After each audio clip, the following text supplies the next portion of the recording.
Salut à tous, Robert Redford, l'un des derniers géants de Hollywood, est donc mort le 16 septembre 2025 à l'âge de 89 ans chez lui dans l'Utah.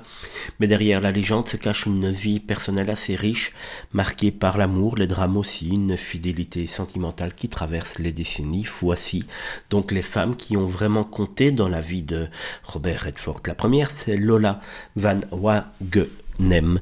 Il se rencontre tout jeune, il se marie en 58. De cette union naissent 4 enfants. Scott, mort en nourrisson, Shauna, David James, souvent appelé James, et Amy, avec Lola Redford, partagent une vie de famille, mais aussi des inquiétudes, des désirs, des trajectoires différentes. Le couple se sépare officiellement en 85, donc quasiment 30 ans après leur rencontre. Puis, longtemps après, il y a eu Sybil Swaggars.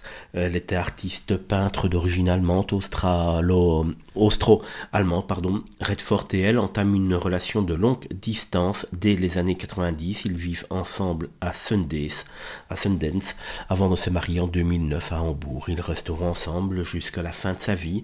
Avec Sybil, Redford avait trouvé une stabilité, une compagne qui comprenait son amour du cinéma, de la nature, des projets personnels comme Sundance et son désir de retraite partielle. On peut donc dire que Lola Van Wagenem et Sybil sont les deux grandes femmes de la vie de Redford, chacune dans un moment différent, chacune essentielle. Et bien sûr, il faut rappeler que l'amour n'est pas tout. Il y a aussi eu des pertes. Deux de ses fils sont décédés, Scott très tôt et James en 2020. Ces drames ont aussi marqué ses relations familiales, son travail, sa vision de la vie.